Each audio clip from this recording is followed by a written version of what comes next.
성경 출애굽기 1장 15절에서 21절까지의 말씀입니다. 하나님의 말씀 구약 성경 출애굽기 1장 15절에서 21절까지의 말씀. 우리 한 목소리로 하나님의 말씀을 같이 받들어 읽도록 하겠습니다. 시작. 애굽 왕이 히브리 산파 시브라라 하는 사람과 부하라 하는 사람에게 말하여 이르되 너희는 히브리 여인을 위하여 해산을 도울 때 그 자리를 살펴서 아들이거든 그를 죽이고 딸이거든 살려두라. 그러나 산파들이 하나님을 두려워하여 애굽 왕의 명령을 어기고 남자 아기들을 살린지라. 애굽 왕이 산파를 불러 그들에게 이르되 너희가 어찌하여 이같이 남자 아기들을 살렸느냐. 산파가 바로에게 대답하되 히브리 여인은 애굽 여인과 같지 아니하고 건강하여 산파가 그들에게 이르기 전에 해산하였더이다 하매 하나님이 그 산파들에게 은혜를 베푸시니 그 백성은 번성하고 매우 강해지니라. 그 산파들은 하나님을 경외하였으므로 하나님이 그들의 집안을 흥왕하게 하신지라. 하나님의 말씀입니다. 아멘. 잠깐 기도하겠습니다. 아버지, 오늘도 선포되는 말씀의 능력을 다 우리의 것으로 받기 원합니다. 마음으로 동의하고 그치는 것이 아니고 우리의 손과 발로 직접 행동하는 것으로 이어지게 하여 주시고 전한 자의 약점을 다 가려주시며 성령님의 도우심으로 오직 담대하게 전하게 하여 주시옵소서. 예수님의 이름으로 기도합니다. 아멘. 자, 이 5월달은 어머니 날이 있는 달이죠. 그래서 이번 달에는 성경 속에 그려진 믿음의 여성들을 통해서 우리가 좀 영적인 교훈을 얻어보려 합니다. 자, 오늘은 시브라와 부하라는 두 용감한 여성의 이야기인데요. 출애굽기 하면 우리 제일 먼저 떠오르는 인물은 누구보다도 모세죠. 모세는 정말 큰 역할을 감당을 했습니다. 그렇지만 성경은 사람을 결코 영웅으로 취급하지 않습니다. 우리 인간은 모두가 다 죄인이고 구원이 필요한 존재이기 때문이죠. 그리고 사람이 일하는 것처럼 보이지만 실제로는 하나님께서 일하고 계시다 하는 것을 우리에게 알려주십니다. 출애굽기에서도 우리가 눈여겨보아야 하는 것은 모세가 등장하기 이전에 이미 하나님께서 열심히 일하고 계셨다는 것이죠. 우리 에스더서에서도 알아봤지만 보이지 않는 하나님의 손길이 정말 열심히 부지런히 움직이고 계셨어요. 그래서 출애굽기에서도 진정한 주인공은 모세가 아닌 하나님이시고 최고의 영웅이 하나님이시다 하는 것 우리가 또 깨닫게 됩니다. 하나님께서 모세라는 한 인물을 태어나게 하시는데 그 전에 이미 시브라와 부하라는 산파를 준비하셨어요. 요셉이 애굽의 총리였던 시절에는 유대인들이 애굽 땅에서 사는 게 아무 문제가 없었습니다. 그런데 요셉이 죽고 점점 시간이 흐르면서 상황이 바뀌기 시작했어요. 유대인들의 숫자가 너무 많이 늘어났거든요. 처음에 애굽 땅에 정착한 유대인은 불과 70명이었습니다. 그렇죠? 야곱과 그 아들들의 숫자, 그 가족들의 숫자가 70명이었죠. 그런데 하나님께서 이들에게 계속해서 생육하고 번성하는 복을 주셨어요. 그래서 숫자가 계속해서 많아집니다. 자, 이 애굽 땅에 원래 먼저부터 살고 있었던 애굽 사람들 눈에는 이게 보통 문제가 아니었어요. 출애굽기 1장 10절에 보면 이런 기록이 있는데 그들이 더 많게 되면 전쟁이 일어날 때 우리 대적과 합하여 우리와 싸우고 이 땅에서 나갈까 하노라. 애굽 사람들은 이 유대인들이 자기들과 다른 종족이라는 걸 알고 있었기 때문에 혹시 외적이 쳐들어왔을 때 그 외적 편을 들면 어떻게 하냐, 이제 그것이 걱정이 된 것이죠. 그래서 애굽 사람들이 쓴 방법은 유대인들에게 아주 힘든 일을 시켜서 괴롭게 했다. 성경이 그렇게 말을 합니다. 자, 성경은 이스라엘 자손들이 고욕에 시달렸다 이렇게 아주 짧게 기록을 하기 때문에 우리 뭐 별것 아닌 것으로 그렇게 생각하기 쉬운데요. 여러분 지금도 이집트 같은 데 가보면 거대한 유적들이 남아있죠. 그 유적들을 만들 때, 예를 들어서 거대한 피라미드를 만들 때 옛날엔 기계가 없었거든요. 그거 다 사람의 힘으로 그 무거운 돌을 다 자르고 옮기고, 그 돌의 무게가 보통 하나에 1톤씩이라고 하는데 그거를 그 먼 곳에서 옮겨서 그걸 만들었어요. 여러분 한번 생각해 보세요. 이거 얼마나 힘들었을까. 예. 그 노동력을 계속 착취당했고 또 인간 이하의 취급을 받았을 겁니다. 그 현장에 바로 이 이스라엘 자손들이 있었던 거거든요. 예. 그러니까 애굽 사람들이 이스라엘 자손들에게 바란 것은 한마디로 너희들은 그냥 힘든 일 하다가 죽어. 그게 우리가 너희에게 바라는 거야. 바로 그거였어요. 그런데 이런 힘든 상황 속에서도 이스라엘 백성들의 숫자는 줄어들기는커녕 점점 더 늘어갑니다. 왜? 하나님께서 그들을 보호하시기 때문이죠. 이렇게 자기들의 생각과 달리 유대인들의 숫자가 계속해서 늘어가니까 애굽 왕 바로가 이제는 정말 극단적인 방법을 쓰려고 합니다. 산파들에게 이렇게 지시를 합니다. 이스라엘 사람들이 아기를 낳을 때 남자아이면 다 죽이고 여자아이만 살려라. 여러분 이 말은요, 한 민족을 완전히 몰살시켜버리겠다 그 말이에요.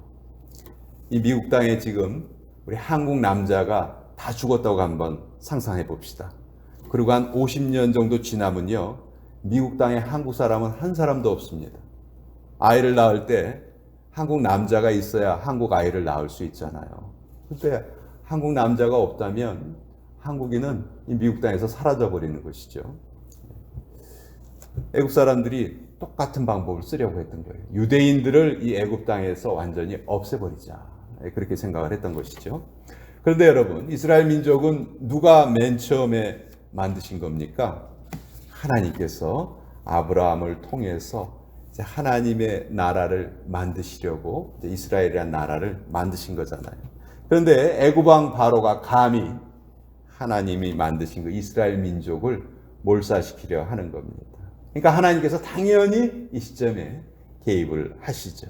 어떻게 개입을 하시는가? 하나님이 일하시는 방법은 항상 사람을 들어 쓰시는 것이죠. 하나님께서 이때 하나님의 뜻을 실행할 사람들을 선택을 하시는데 바로 히브리인 산파 십브라와 부아라는 두 여성을 하나님께서 들어 쓰십니다. 이 두 여성이 아주 지혜로운 방법으로 히브리인 아이들을 살려내요. 오늘 우리가 읽은 부분에 보면 1장 19절에 히브리 여인은 애굽 여인과 같지 아니하고 건장하여 산파가 그들에게 이르기 전에 해산하였나이다. 우리가 산모가 아이를 낳는다, 진통한다는 소리를 듣고 달려가면 히브리 여인들은 워낙 힘든 일에 단련돼서 건장하기 때문에 우리가 도착하기도 전에 이미 아이를 낳아버렸습니다. 우리는 그 집에 들어가지도 못했어요. 우리는. 그래서 왕의 명령을 우리 지킬 수가 없었습니다. 이렇게 말을 한 거예요. 사실은 이들이 그 히브리인 아이들을 죽이고 싶지 않아서 일부러 늦게 도착한 거죠. 산모가 다 출산할 때까지 기다렸다가 천천히 도착을 한 거예요. 그런데 우리 한번 생각해 봅시다. 이때 유대인들의 숫자가, 애굽의 유대인들 숫자가 어느 정도 되었냐 하면 출애굽을 했을 때 남자가 60만 명이라고 그랬어요. 그렇죠? 그러니까 유대인들 숫자가 무척 많았거든요. 근데 이 유대인들의 출산을 도왔던 사람이 오직 이 두 사람뿐이었을까? 만약 이 두 사람만 도왔다면 나머지는 다 죽었을 거 아니에요. 그렇죠? 그러니까 이 십부라하고 부하라는 여인은 아마도 모든 산파들을 다 관리하는 탑 리더 역할을 했었던 사람이다 하는 것을 우리가 추측을 할 수가 있어요. 이들은 이미 아이를 낳은 후에 늦게 도착하도록 다른 산파들에게 지시를 했고 또 그렇기 때문에 살인하지 말라는 하나님의 계명을 지킬 수가 있었고요. 또 이스라엘 민족이라는 한 민족의 몰살을 막아낼 수가 있었던 것입니다. 정말 지혜롭고 또 정말 용감했던 두 여성이다. 우리가 그렇게 깨달을 수가 있습니다. 근데 왜 그러면 이 여인들은 이렇게 용감하고 지혜로운 행동을 할 수 있었을까? 그 이유를 성경이 이렇게 알려줍니다. 히브리서 1장 17절에 보면, 출애굽기 1장 17절에 보면, 그러나 산파들이 하나님을 두려워하여 애굽 왕의 명령을 어기고 남자 아이들을 살린지라. 여기 보면 하나님을 두려워해서 남자 아이들을 살렸다. 하나님을 두려워한 것이 이들의 행동의 기준이 된 것이죠. 이들은 바로에게 명령을 받았어요. 만약 그 명령을 지키지 않는다면 이들의 목숨이 위태롭다는 게 그걸 잘 알고 있죠. 그렇지만 그보다 먼저 이 십브라와 부하라는 이 두 여성은 하나님을 두려워하는 그 마음이 먼저 앞서 있었다는 것이죠. 그 마음속에 그것이 더 우선되었다 하는 거예요. 행동의 기준을 상황 탓으로 돌리지 않은 거예요. 행동의 기준을 하나님의 말씀에 둔 것이죠.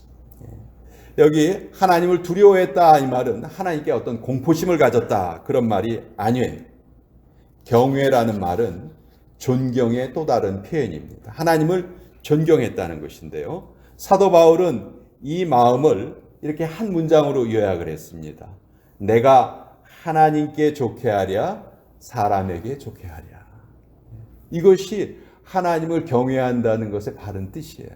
우리가 하나님의 명령을 먼저 지킬 것인가 아니면 상황을 살펴서 사람들에게 유리한 것을 선택할 것인가. 이것이 하나님을 경외한다는 것의 의미였습니다. 사실 십브라와 부하 이 두 여인은 거대한 바로의 권력 앞에서는 아주 작고 연약한 존재에 불과했습니다. 그런데 잘 생각해 보면요. 나중에 모세가 그 수많은 이스라엘 백성들을 이끌고 애굽에서 탈출하잖아요. 그렇지만 그 모세가 이 십브라와 부하 이 두 여인이 없었으면 그 모세가 태어날 수가 없었던 것이죠. 정말 그 모세의 탄생을 도왔던 결정적인 도움을 주었던 두 사람이 십브라와 부하였다. 그리고 잘 생각해 보세요. 산파는 일이 뭡니까? 사람을 살리는 것이 일입니까? 사람을 죽이는 것이 일입니까? 산파의 역할은 사람을 살리는 거예요. 그렇죠? 근데 사람을 죽이라고 하니까 그건 산파가 하는 일과 맞지 않는 것이죠. 산파는 하나님께서 이 땅에 보내신 생명을 잘 받아내는 역할이 산파의 역할이에요. 그래서 그들은 절대로 생명을 죽일 수가 없었던 것이죠. 이런 이들의 이 결정에, 이 결단에 하나님께서 복을 베푸시죠. 21절에 보면 그 산파들은 하나님을 경외하였으므로 하나님이 그들의 집안을 흥왕하게 하셨다. 하나님을 경외했기 때문에 그들에게 복을 주셨다 말을 합니다. 그러나 십브라와 부하가 그렇게 잘 알려진 인물은 아니에요. 여러분, 십브라라는 이름의 뜻은 맑다. 부하라는 말은, 부하라는 이름은 찬란하다 이런 뜻이에요. 맑다, 찬란하다. 참 좋은 이름이죠. 그렇지만 이렇게 좋은 이름인데도 저는 지금까지 김십브라, 이부하 뭐 이런 말, 이런 이름 들어본 적 없어요. 뭐 마리아, 드보라, 에스더 뭐 이런 이름들은 참 많이 들었거든요. 근데 십브라나 부하라는 이름은 들어보지 못했어요. 이들이 정말 별로 유명하지 않다 하는 것을 단적으로 우리에게 알려주는 것이죠. 그렇지만 이 십브라와 부하의 이야기를 통해서 우리는 정말 아주 중요한 교훈을 깨닫게 되는데요. 하나님은 과연 누구를 들어 쓰시는가 하는 거예요. 이 이야기에 등장하는 바로와 산파를 대비해 보면 오늘날로 말하면 한 미국 대통령하고 아니면 미국 대통령 대 어떤 산부인과 보조원 뭐 요 정도의 그 비유예요. 당시 애굽이 세계 최강대국이었거든요. 애굽의 그 최고 강대국의 최고 통치자가 준엄한 명령을 내린 거예요. 사내의 아이가 태어나면 다 죽여라. 그런데 이 바로의 이 준엄한 명령을 거절하려면 우리 일반적으로 생각할 때는 최소한 바로하고 비슷한 힘을 가졌거나 아니면 바로보다 더 큰 힘을 가져야지만 바로가 하는 명령을 거절할 수 있는 것이죠. 그렇죠? 네. 그런데 하나님께서 준비하신 사람들은 누구예요? 정말 바로하고 비교해 보면 게임이 안 되는, 상대가 안 되는 아주 작고 연약한 자들을 준비시키신 거예요. 전혀 의외의 인물이죠. 바로 여기에 우리 믿음의 신비가 있는 것입니다. 바로 여기에 하나님께서 누구를 들어 쓰시는가 하는 그 비밀이 있는 거예요. 여기에 이 십브라와 부하라는 두 연약한 산파가 등장하는 이유는 그들이 힘이 있어서가 아니고 오히려 힘이 없기 때문에 하나님께서 들어 쓰셨다는 것이죠. 능력 있고 똑똑한 사람이 하나님의 일을 이루어내면 사람들은 이렇게 생각해요. 그 사람이니까 그 일을 한 거야. 그 정도 맞아. 그 사람은 그 정도 일을 할 수 있는 사람이야. 보통 사람이 아니거든. 그 사람은 참 대단한 사람이기 때문에 그 일을 했어. 그렇게 생각을 해요. 하나님보다도 사람을 먼저 보는 거죠. 그래서 하나님이 이루신 일이라고 생각하지 않아요. 그러나 그와 반대로 전혀 조건도 갖추지 못하고 자격도 갖추지 못하고 전혀 기대하지 않았던 사람이 하나님의 일을 해내면 어떻게 생각을 합니까? 그렇지. 하나님께서 하셨지. 하나님께서 하셨구나. 그렇게 사람들이 인정을 하는 것이죠. 오늘 본문에서도 하나님께서 그렇게 일하시는 것을 우리에게 보여주신 거예요. 대제국 애굽의 최고 통치자의 명령이 연약한 산파들 때문에 그 뜻을 이루지 못하는 것을 우리가 보게 되죠. 이것이 하나님께서 일하시는 신비하신 방식이라는 것입니다. 우린 때로 복음을 잘 전하기 위해서 우리에게 좀 권력도 있고 재산도 있고 힘도 있고 좀 그랬으면 좋겠다. 그렇게 생각하기 쉬워요. 그래서 여러분 예수님 믿으면 우리처럼 복 받습니다. 우리를 보세요. 우리 얼마나 지금 잘났습니까? 힘도 있고 돈도 있고 이렇게 우리 외치는 걸 상상하기 쉽습니다. 그렇지만 그건 결코 하나님의 방법이 아니에요. 물론 그런 사람들이 간혹 있기는 있어요. 그러나 하나님께서 그것을 일반적으로 쓰시는 방법은 전혀 아니라는 거예요. 잘 생각해 보세요. 세상에는요, 하나님 안 믿어도 잘 사는 사람 부지기수입니다. 그렇죠? 그래서 만약 우리 성도들이 이 세상 것으로 하나님의 뜻을 보여주려면은 우리보다 더 잘난 사람들 앞에 가서는 끽소리도 할 수 없어요. 그렇죠? 예수님 믿으세요. 야, 내가 너보다 훨씬 더 잘났는데 왜 네가 믿는 예수님을 내가 믿어? 이렇게 그 사람들이 말할 수가 있다는 것이죠. 그런 사람들이 너무 많거든요. 그렇다면 하나님의 뜻이 도저히 펼쳐지지를 못하는 거죠. 그래서 하나님께서 우리를 들어 쓰실 때 어떤 사람을 들어 쓰시느냐? 부족한 사람, 내세울 것 없는 사람, 세상에서 별로 주목받지 못하는 사람들에게 하나님께서 그들에게 임하셔서 그들에게 은혜를 주시고 또 그들을 자신의 손길로 자신의 도구로 사용하시는 것이죠. 그것이 바로 성경이 우리에게 알려주시는 하나님의 나라예요. 이 이야기 속에서 바로는 막강한 권력을 가지고 사람의 생명을 좌우하는 그런 인물로 비춰지죠. 그렇지만 자세히 들여다보면요, 이 바로는 지금 두려움에 빠져 있어요. 히브리 사람들의 숫자가 우리 애굽 사람들의 숫자보다 많아져서 우리나라가 위태로워지면 어떡하지? 가장 강한 힘을 가지고 있지만 그런 두려움에 빠져 있습니다. 오늘 본문은 바로와 이 두 명의 산파를 통해서 세상에 대한 두려움을 가졌던 바로, 반면에 하나님께 대한 두려움을 가졌던 십부라와 부하, 이 두 사람을 대비하고 있는 거예요. 과연 누구의 삶이 복된 삶인가? 세상을 두려워했던 바로의 삶이 복된가? 아니면 하나님을 두려워했던 십부라와 부하, 이 사람의 삶이 복된가? 히브리 산파들은 하나님에 대한 두려움을 세상에 대한 두려움보다 더 우선하죠. 또 사람을 살리는 일과 죽이는 일, 두 가지 일 중에서 살리는 일을 선택을 합니다. 그렇지만 바로는 하나님에 대한 두려움과 세상에 대한 두려움 중에서 뭘 먼저 선택합니까? 세상에 대한 두려움을 먼저 선택해요. 사람을 죽이는 일과 살리는 일 중에서 무엇을 먼저 선택합니까? 사람을 죽이는 일을 먼저 선택을 하는 거예요. 그러니까 성경은 이 산파, 두 명의 연약한 산파의 이름은 기록해요. 십부라와 부하 기록하고 있습니다. 근데 바로의 이름은 기록하지 않죠. 바로는 이름이 아니에요. 그냥 직책의 이름입니다. 애굽의 왕을 그냥 바로라고 부른 것이지 그것이 그 사람의 이름은 아닌 거예요. 그러니까 성경은 그 사람의 이름조차도 기록하지 않았죠. 우리 신약 성경에도 보면 거지 나사로와 부자의 이야기가 나오는데 거기에도 연약한 거지 나사로의 이름은 기록되어 있지만 그 힘센 부자의 이름은 뭔지 우리가 몰라요. 성경은 그 사람의 이름조차도 기록할 가치가 없다 하는 것을 우리에게 알려주시는 겁니다. 십부라와 부하, 정말 연약해 보이는 두 여인이었지만 그 이름 그대로 맑고 찬란했습니다. 하나님께서는 이 두 사람의 이름을 기억하셨고 성경에 기록되게 하셨어요. 자, 오늘 이 시대를 살아가고 있는 우리에게 이 말씀은 어떻게 적용이 될 수 있을까요?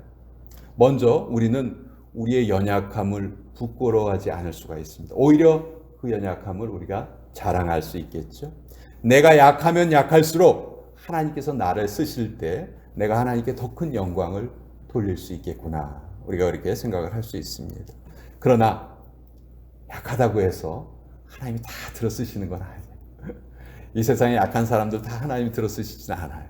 그 약한 사람들 중에서도 하나님께 대한 올바른 경외심, 삶의 잣대를 상황에 세우지 않고 그 삶의 기준점을 하나님의 말씀에 세우려 하는 사람들, 그런 사람들은 약한 사람이라 할지라도 얼마든지 하나님께서 들어쓰시고 하나님의 영광을 나타내신다. 그것을 우리가 같이 깨달을 수 있습니다. 자, 같이 기도하도록 하겠습니다. 아버지 하나님, 하나님의 백성들을 살려낸 위대한 이름 십부라와 부하를 오늘 이 시간 알게 해주셨습니다. 이들은 삶의 기준을 상황 속에 세우지 않고 하나님을 두려워하는 것만이 가장 우선이었습니다. 그래서 비록 연약한 자들이었지만 권력자 바로의 힘을 무산시키는 위대한 역할을 잘 감당했습니다. 아버지, 우리 모두 주님 앞에 바른 두려움을 가지고 살게 하여 주시고 또 앞으로 이 귀한 교훈 잊지 말게 하여 주시옵소서. 예수님의 이름으로 기도합니다. 아멘.